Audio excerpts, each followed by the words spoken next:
a very soft-spoken person, so I'll try to Yeah, scream at us. Oh, we look good again. Hell yeah. Hey, it's Ethereal Rose, and this is Color in Reverse, who is actually our very first guest ever on a new show that I want to call Conversations, because ultimately that's all it is. We just want to get to know Color in Reverse and what they're up to and what they're doing and what brought them to start working on the things that they're working on today.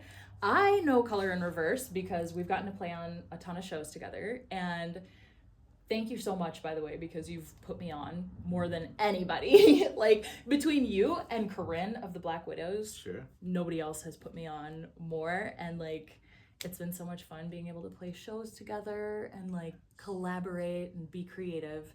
I actually have been bothering you about perhaps teaching me some music production software, because I've taken Ableton classes and I've tried and failed miserably at those. So I'm gonna need some guidance. What are you working on right now that you want people to know about? Couple things. Neon Night is a reoccurring cyberpunk rave that I host every second Friday of the month at Can Can Wonderland. What we do there is it's not only just an event where you can come and be yourself and see your friends, drink, party, have fun, but it's also an event where it fosters community centered around positivity and connection and the death of the ego. Like, when you come to Neon Night, like, we're just all one big family. We're not here to show off. We're not here to gatekeep.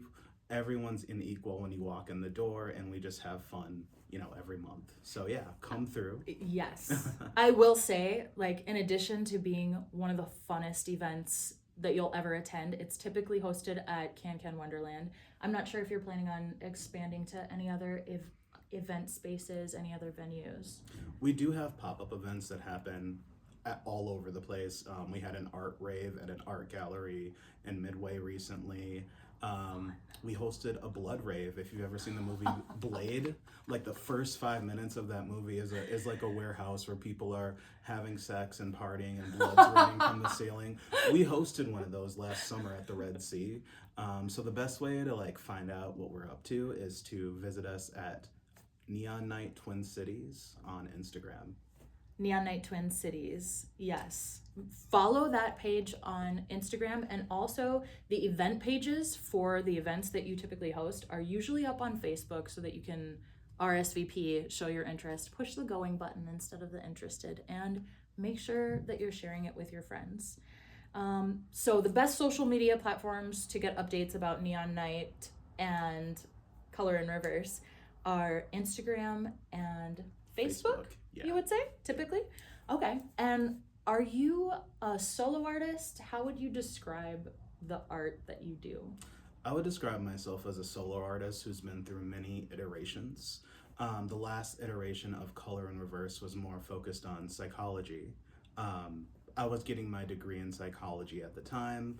I'm a really big fan of Japanese music, and so I discovered, like, a lot of the Harajuku culture at the time, a lot of what was going on was based on mental health, based on this, like, pastel grunge goth idea of the union of opposites, like happy and sad, beautiful and ugly, light and dark, cute and evil. And so I incorporated that into the last iteration of my music.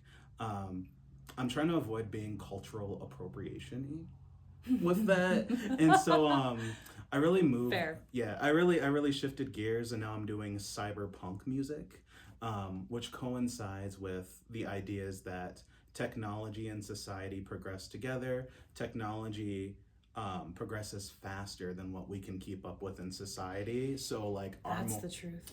Yeah, so, like, our moral dilemmas and shortcomings make themselves apparent within technology.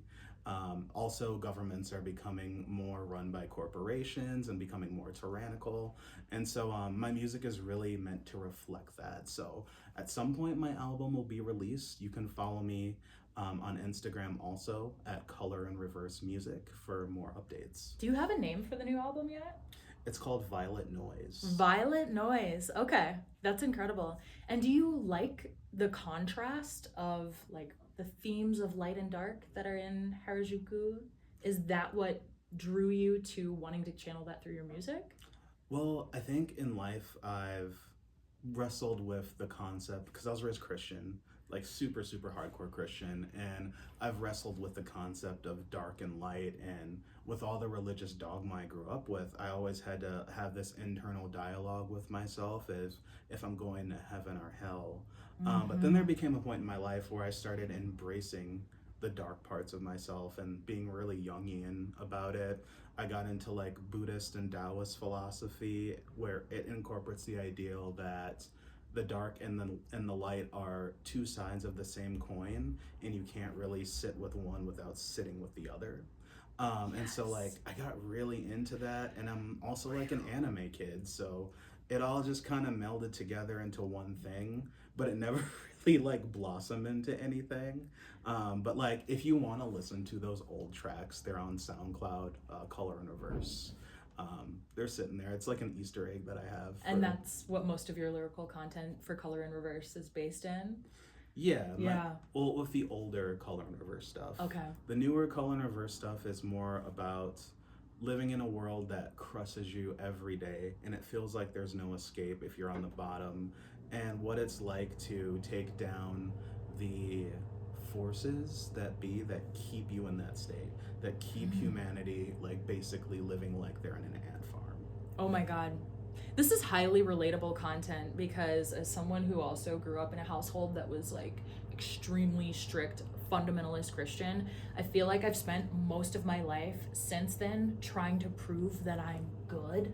Yeah. Like trying to cross some imaginary line where I'll be good enough and like I'll have done enough good deeds or something that I will reach some saintly area where I no longer question like the evil side, you know what I mean? Because it's like the fact of the matter is, as humans, like we contain both, and the yin and the yang, like the dark can't exist without the light and vice versa.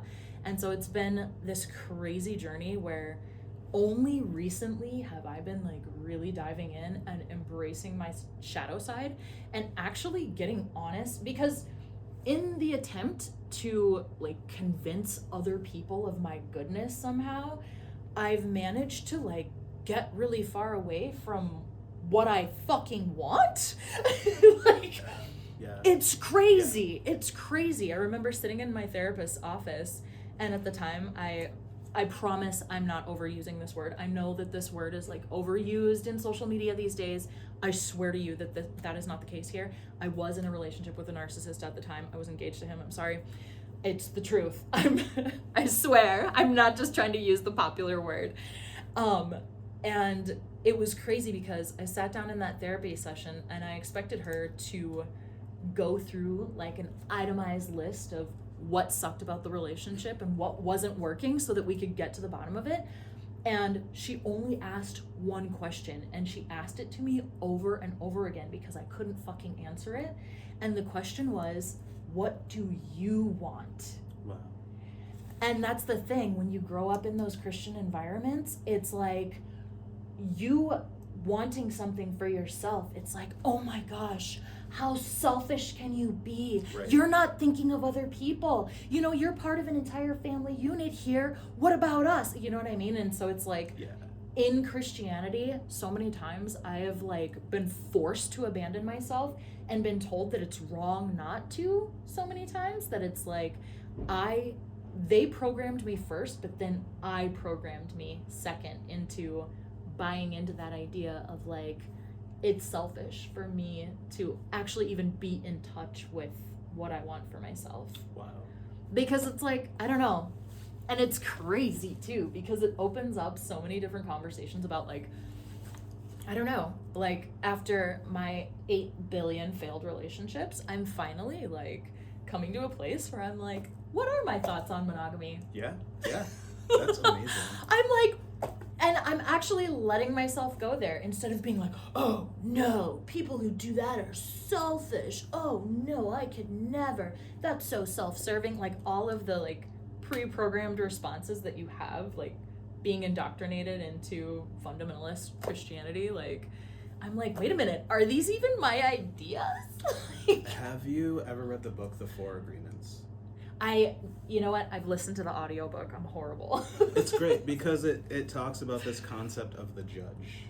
Okay. And so when you start off as a baby, I think the idea is like you're this blank slate, right? Yes. And you actually like are more in tune with the nature of being a person when you're a child. But there are all these institutions that starts with the word no. You learn the word no, and then when you start using no, your parents shut you down. Your parents tell you how to behave, what to do, and when you don't listen to that, you are punished. And so you learn to turn off your intuition. You learn to turn off the sense of what I want. Exactly. And in some instances, it can be very dangerous. It can be your very survival to not indoctrinate yourself into something else. Yeah. And so that judge lives inside of you as you grow older, and it's really awesome when you can come to a place where you can stop creating this judge in your head. Yeah. And actually asking yourself what you want and who you want to be again, just like when you were a child. Yeah. And a lot of times the things that you're most afraid to be open-minded about, like there's a reason why you're having a strong fear reaction like that. Right. There's something on the other side of that. And I feel like when certain parts of your ego are about to die, there's that last cry. There's that last, like, they want to survive. These ideas want to survive within you so bad, and like you've indoctrinated this part of your ego to become almost a true part of yourself. Like you've duped yourself into believing that this is a true part of yourself. Yeah. And so it holds on so much tighter right before you shine a light on it. Yeah. And it's like poof, gone. Yeah. Cuz those narcissistic relationships specifically, like they make you second guess yourself. 1,000%. And that's when that last bit that like you're talking about, it grips you, and you're like, and then you just finally cross the threshold, and then you're free. Oh my gosh. And then you're like, then you could finally think and breathe air. Yeah. Oh my gosh. I'm right there with you. That narcissist that I was in a relationship with, at the very end of our relationship, he was like, I wrote a song for you, which that's hilarious wording because he wrote a song for himself. Because when I asked him about it, he was like, actually, I wrote a song about how hard you are to love. Whoa. Excuse the hell out of me. And then I was like, I will not be listening to that shit. And he was like, wow, you're so selfish. He went back into the same narrative that he's always given me. Wow, look how selfish you are. This is why I took the time to write a song about you, and you won't even listen to it. I was like, you didn't write a song about me. You wrote a song about your perspective of how difficult I am to control, which, yes, now that I've gotten sober and my eyes are open and I can see the manipulation that's been happening here, yes, I am harder to control now. And that starts with me not listening to songs that were written about how fucking hard I am to love. Because there's people in my life that think I'm not hard to love. That's literally hypnosis. For him to want you to listen right? to that, that's fucking wild. He's like, I know that I'm losing my grip on my ability to just keep making you feel more and more insecure about yourself, so maybe I'll put it into a song so that you think it's romantic on some level, so that you think at some level that it's for you, but I'm proud of you. Thank you. I'm proud of you, man. Like, thank you. This year has been revolutionary for me because every breakup that I go through, I've noticed that there's always this final verdict that comes in that's like, you didn't obey this rule. You know what I mean? And I'm like, you know what? You're right. I suck at following the rule. Like, I'm not fitting very well into the parameters that you've defined for me. And it's so cool. It feels so good to be like, you know what? Yeah. I do have a hard time being confined. The hardest part is being like, just introducing this new concept to like people that, I mean, even if I go on like a first date or a second date, I'm just like, hi, I no longer believe in lifelong monogamy. Like, I just don't think it's a thing. And it's kind of funny because even when I used to argue for the other side of that, and I would meet other people who were practicing like open relationships and stuff like that, I would always question them and the thing that they would come back at me with is like, gosh, it's so hard to like relay this. Like, they would be like, thanks for asking the question and like being open to receive the answer. They're like, because in the grand scheme of things, you haven't been monogamous for your entire life. Like, the truth is, you've experienced relationships with multiple different people all the way up until this point in your life. You know what I mean? And so, I don't know, it's been like, sorry that's like what's been on my mind lately. I don't mean to beat a dead horse with that subject. Listen, but that's making me think. But the truth is, like, we've point. all had multiple relationships over time with multiple people, despite our like hard, strict, like, here's the line, don't cross it Christian upbringings. I was gonna say, if we want to take it there, like, monogamy is an indoctrination of the church state. Mm-hmm. You know what I mean? And I think the church does a really good job of upholding the patriarchy. Oh yeah. I just got done watching the not Paradise Island, Temptation Island recently, and this guy like bold-faced cheated on camera on his girl. Like, he had a threesome with 2 other girls in the bathroom. Sorry, it's like a hot topic of conversation in the online space right now, especially on my TikTok channel. But like, it is on camera. And what's also on camera is him sitting back on the interview couch afterwards and being like, I don't regret having a threesome in the bathroom with those girls. And that, his girlfriend not only took him back just like he said that she would. Classic. But she took him back, and now she's like, I don't actually think he had a threesome in the bathroom. I think they just took a shower together. By the way, when he's like exiting the bathroom, you can see him being like, oh my God, the birds are chirping. Like, they literally were in there all night long. And what's written in the caption as like the audio description is wet rhythmic slapping. Like, you can hear them. That's like wild. It's obvious what is happening in the bathroom. And this girl is so brainwashed. She's like, oh, well, we met at church, and I've always seen him as the man who would be my husband and the father of my children, and I just don't think that this show was a good look for him, and I want to protect his image. You know what I mean? Like, she went right into the little handmaiden's tale of like, stand by your man, like, do the good Christian thing and stand by your man. And it's like, girl, how brainwashed exactly can you possibly be? But the truth is, Christianity has people in such a chokehold. Like, your first abusive relationship is always your parents, and their abusive relationship is usually the church. Bingo. Exactly. And it's not that I'm like not a fan of religion. It's not that I have anything against the belief of God or what have you.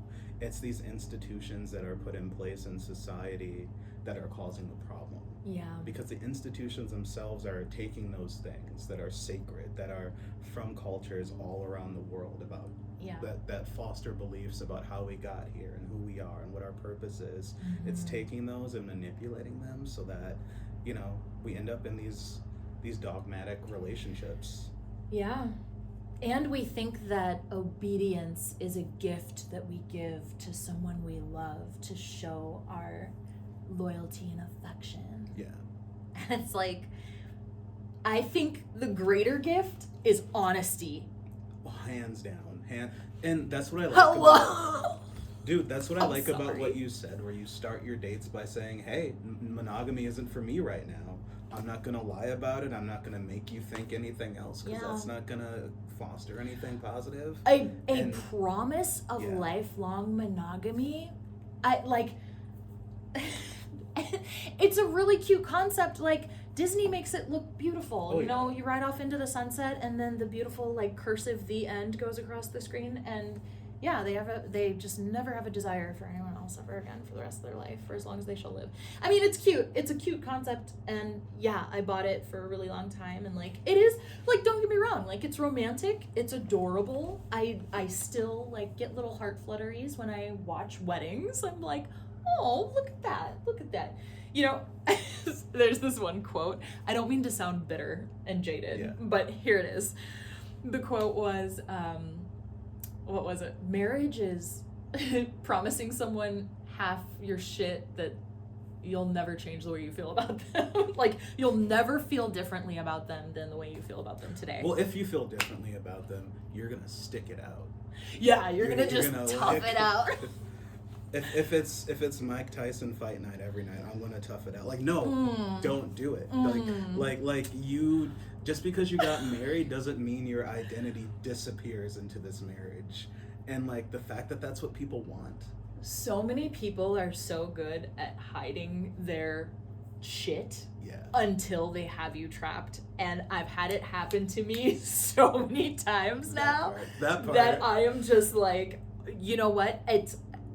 I'm done being surprised. Yeah. At this point, it's like, you know what? You can't even surprise me. Like, you just can't even surprise me at this point, because the fact of the matter is, like, when you get into a relationship with someone, your inner child and their inner child are who's actually in the relationship. 100%. All of those unmet needs, all of that, like, repressed anger, all of the resentments, the not feeling enough, needing someone to fill this void within you, and all of that stuff. Like, I feel like it's this playground. It's this psychological playground of, like, traps and pitfalls that cannot be predicted. Yeah. In my experience. Sorry for No, going way. These are the things I rails. enjoy talking about. So if you want to learn more about me, these are the conversations. No, exactly. Like, Exactly. Okay, so I will try to Let's lock actually. in. I'll try. I'm sorry. What is driving you to continue to put together? I know that putting together shows is not the easy task that it appears to be at all. I used to put together shows, and I confess I fucking gave up because that shit got really frustrating. So I have always wondered this about you, because I see you just going and going and going, putting together show after show after show, and I'm like, how does he do it? Like, how do you do it, and what is driving you to continue hosting shows and all of the work that comes with that? Yeah. I mean, I can start from the very beginning. Yes, please. Tell me everything. When I was like, I started off, like, I came from the suburbs. Like, I'm a Richfield kid. Okay. And when I moved to Minneapolis, I was used to playing in metal bands, and I was this really good guitarist, but I didn't know anybody. Yeah. And I ended up going to school, and I ended up moving from playing like more guitar music and stuff that involved bands to doing more electronic music. And I worked really, really, like I gave every piece of me to making music, because I felt like with the way I grew up, with the person that I was, like, there just wasn't a place for me in this world. And so in order for me to have value, I needed to create something so dynamic that no one could take their eyes off me. And this is when I was young. This is the way I used to think.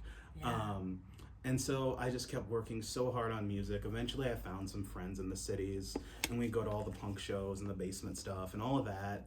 And one of them got an opportunity to book stuff at Kitty Cat Club. Okay. And so they put me on, and they're like, yeah, like, I heard your stuff online, Josh. Do you actually want to play a show? Like, all us kids aren't that great at music, but like, this is our opportunity to finally, get on one of these bills. Hell yeah. And I'm like, yeah. And so I played some of my first shows, and I felt really good about it. But then there were all these like different people in the scene, people who have some of them are dead, some of them have moved to other cities, some of them have like done all this stuff, but there were people that I looked up to, and I'm like, I want to be like them. Okay. I want people to know my name. I want to be like a major player Yes. in this like music scene thing. Yeah.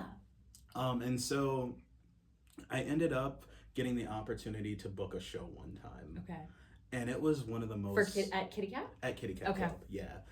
Rest in peace. It was one of the most dynamic shows. God, I miss the Kitty Cat Club so much. It was so good though. I didn't know what I was gonna do, but I called it Neon Dark. Okay. And I got together some of my favorite artists in the Twin Cities that I had seen from going to the house shows, from going to the stuff at, what was it called back, like the Reverie, when they had shows. Oh my and gosh, I forgot about that. Yeah. Yeah. And I also went through this period in my life too. My ADHD is jumping ship. No, please. But epilogue. Yeah. Where I was a part of the music scene. I didn't have enough money to like mix my tracks and have all the equipment I needed, and I was really depressed and really like didn't want to be here type vibes. So what I would do is I didn't have a job. I didn't have a job either, and so I would just leave the house and I would take off for weeks on end going to different shows.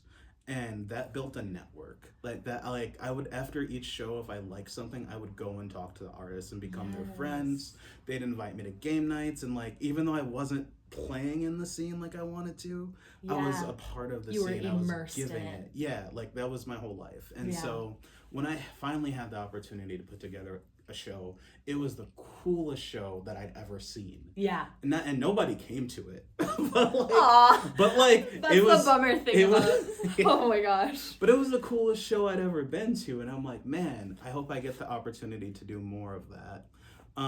So fast forward, I talked about how I had like my whole like, I don't know, wannabe Harajuku phase. Yeah. And after that ended, I got really into cyberpunk, and I started listening to like these mid-tempo dark house goth like industrial mixes on YouTube. Okay. And I'm like, this is the music that I want to make, because I played in a band for a while called Bloody Pink that was like a goth band, and I'm really used to like dark and heavy music, and I'm really into electronic music, and I'm like, I want to take that and do something that the scene isn't doing right now. Yes. So it's taken me a while to get to the answer, but stay No, with me here. please. Like, tell me everything. I mean, take It's- 20 minutes to get to it if you want to. we had Dark Energy, which was a I blessing remember that. for our scene for a while, but drama happened. Tell us what Dark Energy was. Oh yeah, so Dark Energy, it was basically one of our goth nights that we have in the Twin Cities, where we brought acts from like everywhere. Where was it hosted? It was hosted primarily at Kitty Cat Club, Mortimer's, other venues, wherever the curator could Okay. set it up. Like Okay. it was really cool. It was something that I enjoyed going to. Yeah. And when certain drama happened and it ended up like leaving the scene, there was a void, there was a gap that could be felt. Okay. And I'm like, Yeah. we all met to figure out what we can do about it and how the scene's gonna look, Yeah. you know, in the future. And Dead Star Nation ended up taking over a lot of that. So we have a lot of good goth nights that still happen in the Twin Cities, Okay. thanks to Dead Star Nice. Nation and Gothis, and you know, it's really cool. Yes. But so when I started making this cyberpunk, dark industrial music, I envisioned the type of crowd that would come out. I envisioned my friends from the goth scene coming out to this night, but Yeah. also ravers, because it's like it's a little bit of both. And I'm like, this is really heavy music, but it's also really cool, like techno, Yeah. like really cool, like really polished and dirty at the same time. Yes. And I'm like, this music in itself can be its own night and its own scene.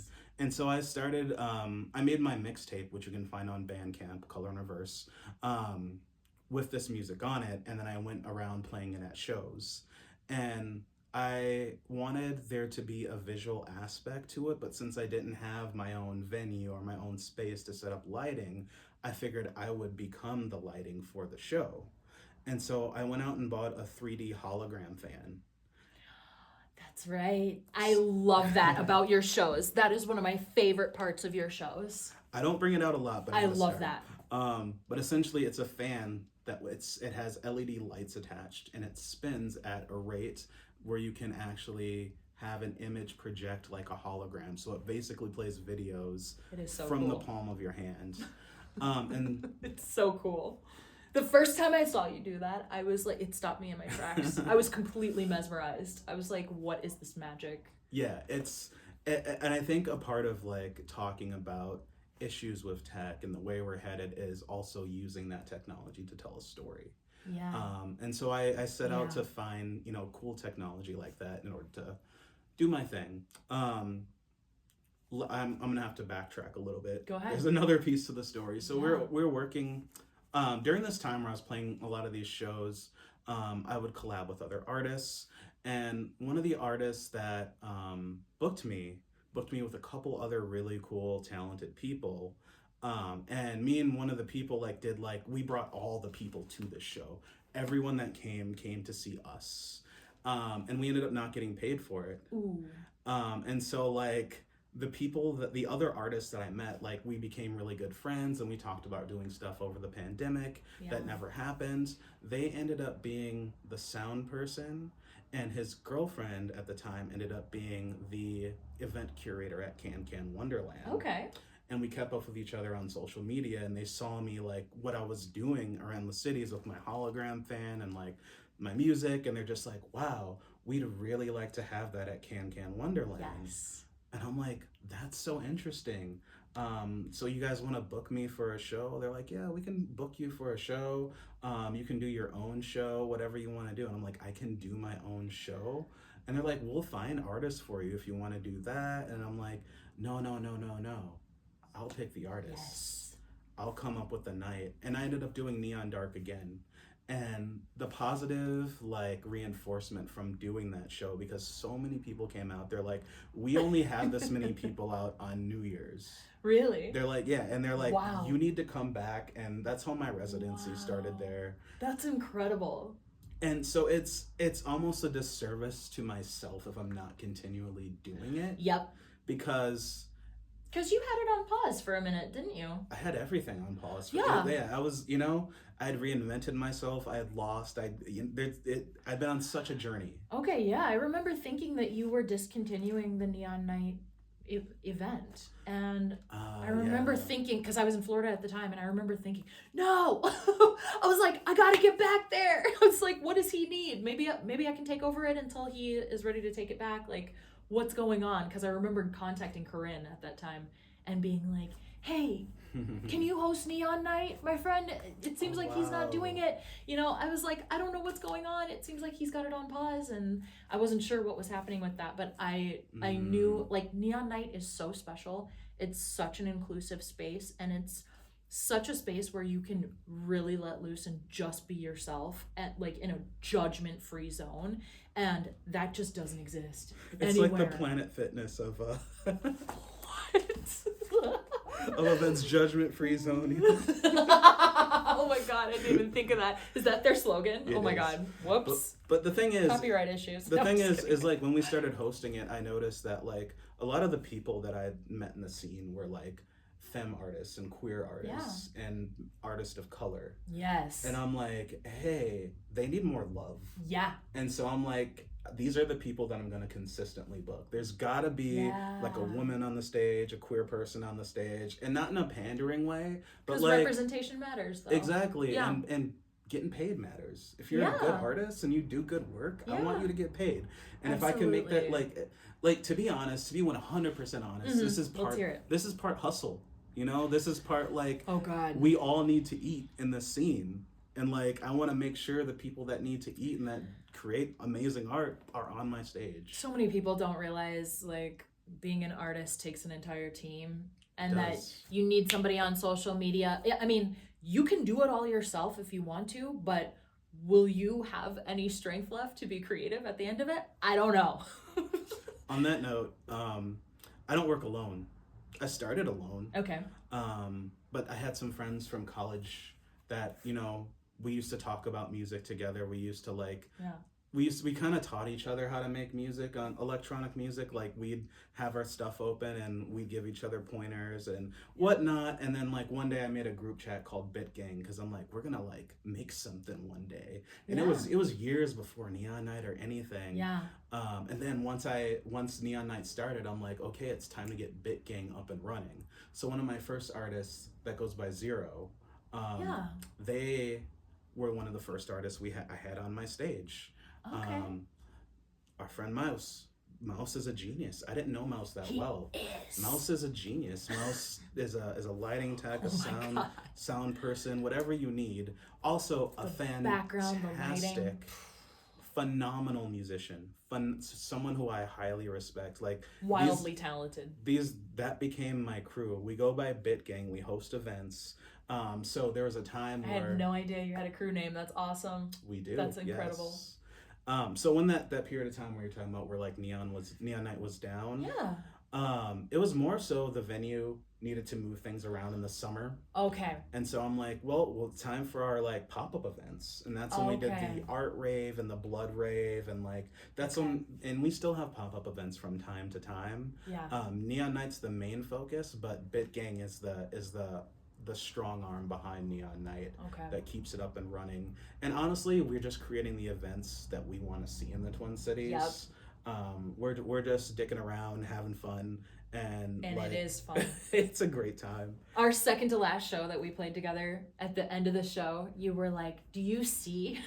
you came up to me and you were like, do you see how each artist segued perfectly into the next artist? Do you see how the sound, what was it? You said something like, I'm paraphrasing, but you said something like, do you see how the sound palette just each one led into the next? And I was like, dude, yes. Like, yes. I mean, every artist has their strengths. And Yeah. I know that, one of the main strengths that you can have as an artist in order to really rope people into what you're doing is like excellent storytelling. I've never had a strength in storytelling. However, I do have a strength in like group therapy. That is a phenomenal strength, though. I shit you not. When I'm putting together a set list, I'm like, what are we going to feel together today? Because the problem is, and I mean, I'll just speak for myself, like historically, the problem is I'll go to an event and I'll smile and bounce around and give hugs and happy-go-lucky, yay, yay, yay, make everyone happy. Yeah. And then I go home and I'm like, there's another side to me. And then I'm like, what if I felt loved enough to be, going back to the whole contrast conversation, to be all of it in front of everyone all the time? Because that's more honest. Indeed. Like, instead of social events being like, oh, better go show face and Yeah. treat it like a fucking networking event, and you know what I mean? Like, shake some hands and rub shoulders with X, Y, and Z. You know what I mean? It's like, instead of like presenting to the public in the way that you want to be perceived, like, what if we did integrate our shadow sides to the point where we had 1000% comfortability being 1000% human in front of each other and emoting together? Because that's that tribal mentality.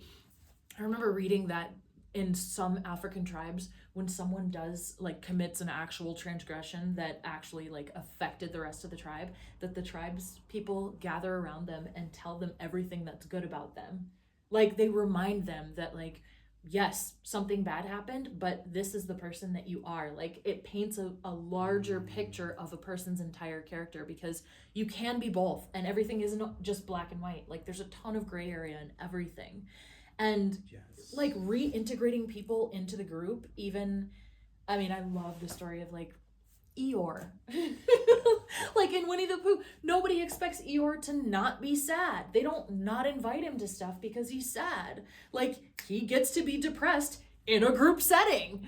And like, when I'm curating a set, when I put together a set list, I'm like, I want to feel all of it. I want the Sure. grime, the dirt, I want the sex, I want the hate, I want the fucking loathing, I want the joy, I want the pleasure, and I try to make it as cohesive as possible and flow each emotion into the next emotion and really like paint a picture in that way. But at the same time, like, if there's one thing that I've learned, because I go to AA every Monday night, if there's one thing that I've learned, it's that like telling your story raw and open the way that it is and not trying to sugarcoat anything and just painting like the full picture of who you are, good, bad, ugly, all of it, like put it all out on the table. We all feel such a deeper affection for each other after that, because it's like, wait a minute, I can take my guard down. You're human, I'm human. We both feel the full spectrum of emotion, and no emotion or mode of being is wrong or bad or inappropriate here. And it's like, oh, finally like settling into that space where like you can regulate your nervous system into like not feeling guarded and not having to like, not having to like hold your cards close to your chest and perfectionism has been an absolute nightmare that has haunted my life. Like we were just talking right before I started because I was picking things apart with the audio and trying to make everything perfect. And you said, do you have some Virgo in your chart? I was like, yes, that is my moon sign. It is a very annoying part of who I am because it's the perfectionist who like won't publish anything because it's not perfect enough. It's just not there yet. It's just not perfect enough. And then I end up waiting and waiting and waiting and waiting for things to be perfect and then never doing anything. See, I'm a Sag, so I will unleash a bunch of, like, if you've ever talked to me in a text form, you're getting 100 typos. Or you'll see me like going back and editing stuff because I'm so passionate about what I'm saying. Mm-hmm. Like I'm not thinking about what my hands are doing. Yeah. And I'm just putting it out there. Yeah. So there are people who are very meticulous, like Capricorns and Virgos, and like I have so much respect for them because I wish I could be as disciplined or as like thoughtful as they are. But and so it inspires me to embody those traits. But yeah, like I think there's a great like profound beauty in what you're saying because how often do we let ourselves be ourselves? Yeah. I've done it before and I've seen so many people step outside the house every day ready for warfare. Ready to take the world by storm, ready to look perfect, like to present, to always be on, like there's some sort of like oil tycoon or celebrity and like or like super villain or spy, and I'm like, there's a time and a place for that, but it's not your whole life. Like you wouldn't be a very successful oil tycoon or like whatever if you didn't put a little bit of your personality, if you didn't have a little bit of self-awareness, even if that self-awareness just boils down to ego. Some egotistical people understand the good parts of themselves. Sometimes they're a bit like Amen. Overzealous or like grandiose, but at least they understand at least some of the good parts of themselves. But imagine if you were able to let go and truly experience the full weight of the good and the bad about yourself and walk with your head high. I think that is true power. And it's all about balance, right? Yeah. What I've been deconstructing within myself lately is the concepts that I'm using to frame everything. Sure. Because I've been, up until very recently, I've been gamifying life. And that has worked at my detriment. I can relate. At my detriment. Because then there's this like imaginary goal marker that's never being met. Right. I mean, what the fuck? Who would put themselves up against that? Do you know what I mean? Like, I'm like, I must be some kind of fucking sadist because why would I gamify my life? Like, oh, I'm winning at life, I'm losing at life. But then I'm like, wait, I'm winning in this category and I'm failing miserably in that category. Like, my relationships are in shambles, but at least I know how to do this. You know what I mean? And it's like, why would I gamify life? I would like to strive to move closer towards balance ultimately. And my rising sign is Sagittarius. So there is a constant war going on within myself of like, but my self-expression is super important. And hey, wait, there's a way to do that. And it's like, shut up, Virgo, just let me be free. Well, what it is it's a culture of shame.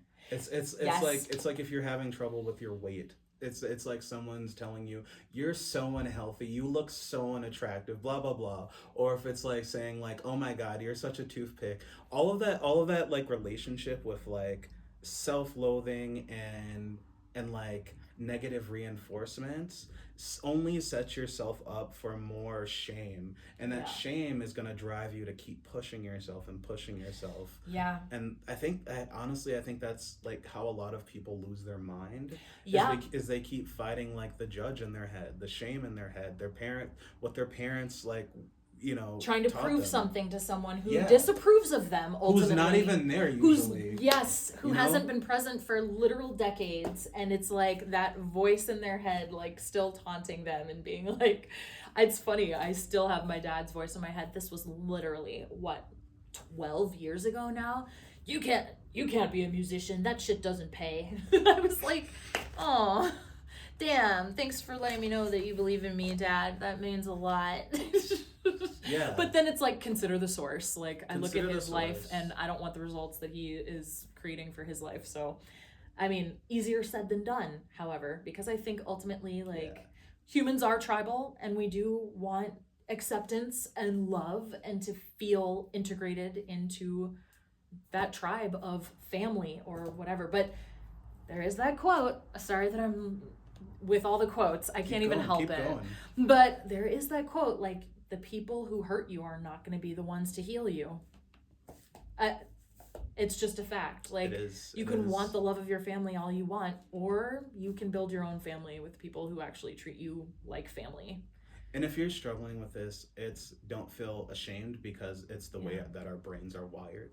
When there's a problem that we can't fix, we obsess over it because we consider it a survival thing. So it's literally just a coping mechanism. Oh my gosh. And it's really cool when you can step back and think and like take a deep breath, get out of your emotion mind and get into your like intellectual mind and be like, yo, this is a pattern and it's not my fault. Yes. And now that I realize this, I can make slow changes to build mastery and change it and finally accept myself and be happy. Like, I go through that too, you know? And the trap and the trick of trying to use new relationships to fix the last relationships. I mean, people do that all the time when they have kids. They're just like, oh, I'm going to heal my entire childhood by having a kid and showing my parents what it is to be a real parent. And then 10 years down the line, they're like, actually, I didn't want to be a parent. I literally did this to prove something to someone who didn't love me enough. And it's like, yeah, I've heard that over and over again. I've heard that. And it's like, damn.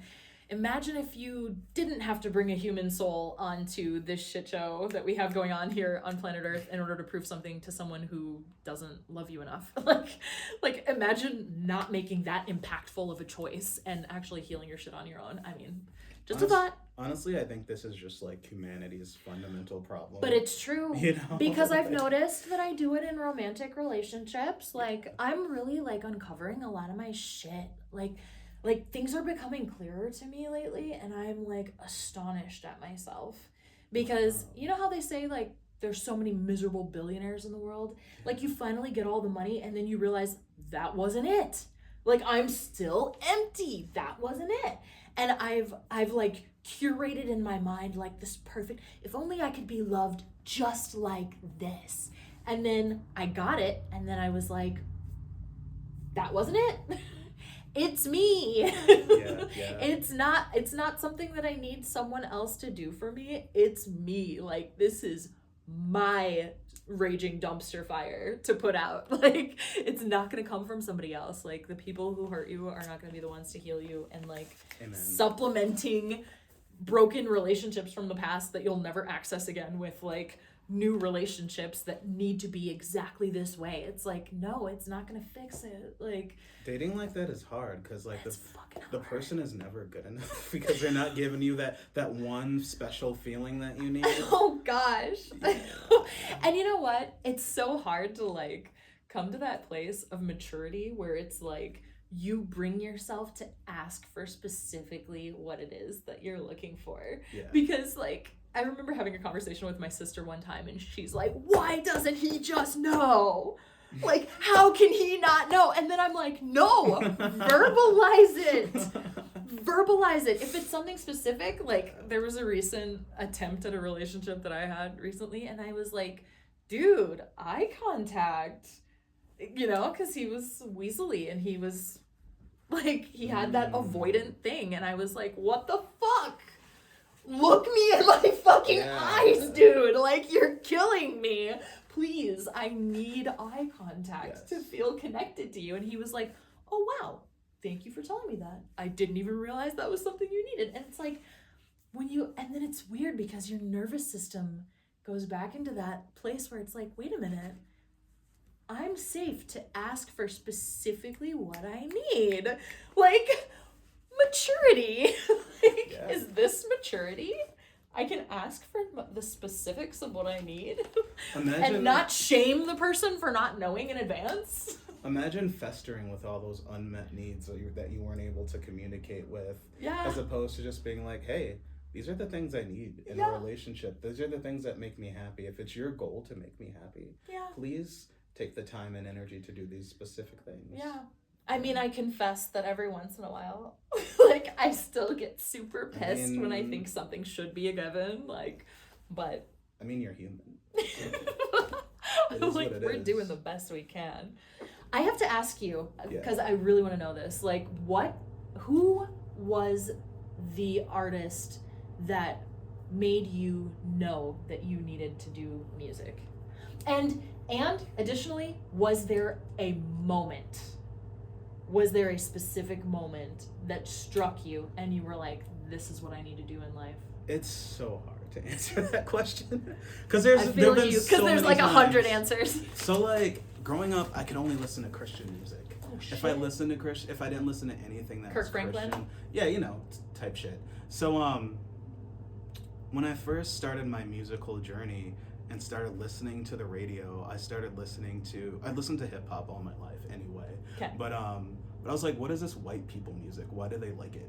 You know what I mean? Like what the fuck is a Green Day? What the fuck is a Simple Plan? Like what? But then like when I started like I'd do anything just to hold you in my, I was like, damn, there's something to that. Or like when Yellow Card would pop off. Oh my gosh. There's a place on Ocean Avenue where I used to sit and talk with you. We were both 16 and it felt so right. Sleeping all day, staying up all night. Yeah. Yes. On repeat. My heart like exploded in my chest and I was like, is this romance? Right? No. I was like, I'm in love. I'm not sure with who, but I am in love. Like when this song is on, I am in love. More than ever, I need to feel you. Like that song. Oof. Okay. I'm like, if I'm not having romance like this in my life at 12 years old, like I'm not living life right. But anyway, so all that stuff would come on, and what it did was it made me open-minded. Okay. And then I'd watch a ton of anime, and this is where it really got me, is like when I'd hear the ending theme to an anime. Okay. And I'd be like, this is good music and it's different. Like they're choosing different ways to express the melodic phrases that they're expressing that are like really attached to the language they're speaking. Okay. And I thought that sounded so cool and unique. Yeah. And so I really latched hard onto that, and I ended up liking like the songs that were in anime more than anime itself. Okay. And so this is around like the Napster days, and like back in, if you're a millennial, you know what I'm talking about. This is back in the day when you would download music from the internet, and then you put a virus on the family computer, destroy it, and you'd burn it onto a CD. And a lot of my friends were doing that with the theme songs to all these anime shows. My brother burned so many CDs for me. I was very grateful. I was obsessed, and so there are a couple artists that really stand out. The first is Ayumi Hamasaki. Okay. She did a lot of the ending themes for like Inuyasha and like different shows, and that's an anime? Anime show? Okay. Yes. Okay. So Ayumi Hamasaki's music was very pop but very passionate. So sometimes she was like this like really sweet, somber, like ballady like voice, and then sometimes like at the end of the song, like the instruments, the orchestral elements would like rev up, and then she would just belt out this I don't know how to describe it. She'd belt out this like feeling of longing, this feeling of really wanting to make herself heard, and like the passion of the music would just always sweep me away, and I'm like, I want to like listen to more music like this. But then she had other songs that were really hardcore, like Ignite, where she's just like screaming into the mic like a metal artist almost. She's just like really getting it out there, and I'm like, that's full on passion. That's fucking cool. Like I want to be like that. Yes. And then another artist I really liked back in the day was TM Revolution. Like I had his poster on my wall. I downloaded every song that he had because like he had this cool pop element to him. Okay. But like his music videos were like really extreme. Like Asian like music videos back in the day, they had like, you wouldn't see stuff like you would see in America. You would see, like, he had this song called Invoke, where the music video starts where he's trapped in this room, and there's like cameras everywhere watching his every move, and he has to take a pill every 5 seconds. Oh, wow. And I'm like, this is some intense shit. And interesting. It reminds me of like like it gave me a dystopian feeling that I couldn't put my finger on. Okay. But it reminded me of like if they were like what's gonna happen in the future, or like is there gonna be some authoritarian government that takes over that keeps everyone in pods and prisons, and like it made me like really think, and like his plea to like escape the situation that he was in, and the fact that like the plug that was giving him nutrients to keep him alive, like he pulled it out of his neck at the end of the video, and all this like silver goo comes out of his head and he dies. And I'm just like, and then the song like was they like were this sourcing his ectoplasm type shit. Yep. And the song that was playing was like this, it almost had like a Christmassy tone to it, but dark. It almost had like a trance tone to it because it's like very fast and upbeat, and like and I'm like, I want to be, not only do I want to be a musician when I saw him, I'm like, I want to be an artist. I want to create stories like this. And then like I started getting into metal, and there's this band called Duran Gray. They were the first concert I ever saw I'm at First Ave. I remember on MTV I'd see like Weezer and like other bands come, like videos play, and then I saw like the Headbangers Brawl or whatever, and I started watching that, and this band called Duran Gray premiered, and they had this song called Saku. Okay. And this is a genre called Visual Kei that's from Japan, where the aesthetic is just like extremely over the top, so it's like almost like a metal aesthetic but mixed with like Harajuku. Okay. And so you see this guy like screaming, and you hear these like drums pounding and like this guitar just grunging, and everything's moving fast, and he's got this huge spiked hair and bangs like almost covering his eyes, and he's got like these like, I don't know, metal grills in his mouth, and his eyeshadow's like super dark, and you just hear him screaming in agony, and I'm like, I feel like that every fucking day.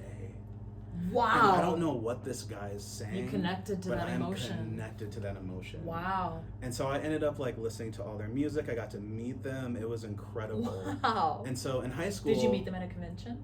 I actually met them at their concert at Oh, First wow. Ave. Okay. Yeah, and they signed my CD and everything. Oh, incredible. And I didn't know any Japanese at the time, but I was just like, arigato, and they're like, yeah, dude. Oh, Like, that's so nice. it was so cool. And so like in high school, like my friends who were people that I knew, there's a big band in my high school that got really famous, and I would talk to them, but I wouldn't like, I wasn't like their friends or anything. I was like, I knew like one of them a little bit, but we were all in class together, and they were talking about all this metal stuff, and here I was like listening to Duran Gray, the Gazette, like all these Japanese bands, all this Visual Kei stuff back then. I was also listening to Bullet for My Valentine, and like stuff that's popular here, but like my main thing was like J-rock, Visual Kei, Japanese music, and I was like, one day I'm gonna go to Japan, and my song's gonna be featured on an anime. Oh, and wow. like that was like, is that my the goal. ultimate goal? I think so. I think is it's that been the still your ultimate goal to this day? Like getting your music featured in anime? Yeah, so Okay. I've been looking into what's called sync licensing, which is like the way that works. But I think I've reestablished my relationship with Japanese culture and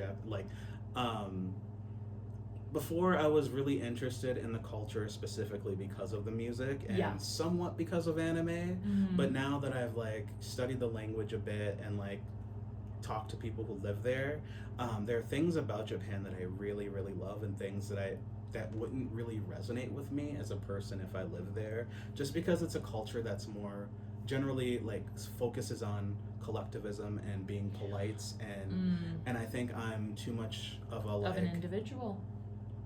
And I think I'd get tired of it really fast if I lived there, but I still want to do work there. Okay. And I really like, it would be my dream come true if I like got that opportunity. And so on the 12th of April, it's funny because I have an anime rave for Neon Night on the 11th, and then on the 12th I'm actually performing at the Video Game Music Con that's happening at the Hyatt. And I'm really excited about that because hopefully I can like run into some people, make some contacts who make music for video games. So we'll see. That's incredible. April 11th, 2025 is at Can Wonderland for the Anime Rave. And then April 12th, do you know what day of the week that is? I believe it's a Saturday. Saturday, April 12th is at the at the Crown Plaza Hotel in Plymouth, Minnesota. Okay. I'll be on at 7 p.m. if you want to come and check out my music and say hi. Dude, that's awesome. Congratulations. Thank you. On Thank like you so much. back-to-back shows like that. I love when it's like a spree. Right? You know what I mean? Like, Yeah. I love being able to kick it out like that. It's gonna be a crazy weekend. Okay, final question. Because, yeah, I want to keep these right around an hour. Yes. Final question. What don't people know about you that you think they should know about you? Or that you think would make you feel a little bit more understood? Yeah, that's a difficult one. I think in general, people have weird perceptions of me that I can't control. Like Okay. everyone, I think some people think I'm like cold or like hard to like. Wow. Because and it's because like I kind of put that exterior out where I'm like, if I'm focused on something and you come up and talk to me, I may not be able to give you the attention that you need. Because like I'm just a space cadet, but yeah, I'm actually a very like open and warm person. I don't really like the idea of egos. I see everyone as like a blank slate, and so yeah, I don't know. This is one of those questions where I'm like, after the interview, I'm gonna be like, oh, I should have said this one thing. But like, If you're okay with it, I would love to interview you again and again. yeah, Like, I'll be back. as your interests expand and as your Yeah. goal expands with what you want to do with Neon Night and everything that you want to do with your artistry and your music and community building and everything, like, I will interview you again and again. You So, asked me this off camera, but I'm gonna answer this question. yes, too. please. What did I ask you? What's the goal of Neon Night? Okay, what is the goal with Neon Night? Yes. I'm just What glad that is I your got vision? here. Like, if I can keep providing a space for underprivileged artists to get paid and for us to party and have fun, I'm gonna do it. I don't think I'll do Neon Night forever. Eventually, I'm gonna have to focus on Color and Reverse for a while. Okay. But while we're To doing it, create more music? yeah, I mean, Okay. honestly, Neon Night is a way for me to get my music out there and get people hearing it. Okay. But like, it's expanded into so much more. It's expanded to a safe space. It's expanded to like, for lack of a better word, it's expanded to a space just where like you can let down your hair and like be around people that have good values. Yeah, exactly. That's the goal, and I think it's already been achieved. There's Honestly. truly, exactly. There is such a sense of acceptance and community, and just like, it's such a vibe to go to a Neon Night show. So you better fucking go. All right, dude, that All right. wraps it up. Color and Reverse, thank you so much for Yeah, being here. Thank you for And inviting me. thank you so much for like all of the shows that we've gotten to play together. The Yeah. very first show that I ever got to play with you was at Kitty Cat Club. Yes. And to this day, Kitty Cat Club will always be my favorite venue to play at.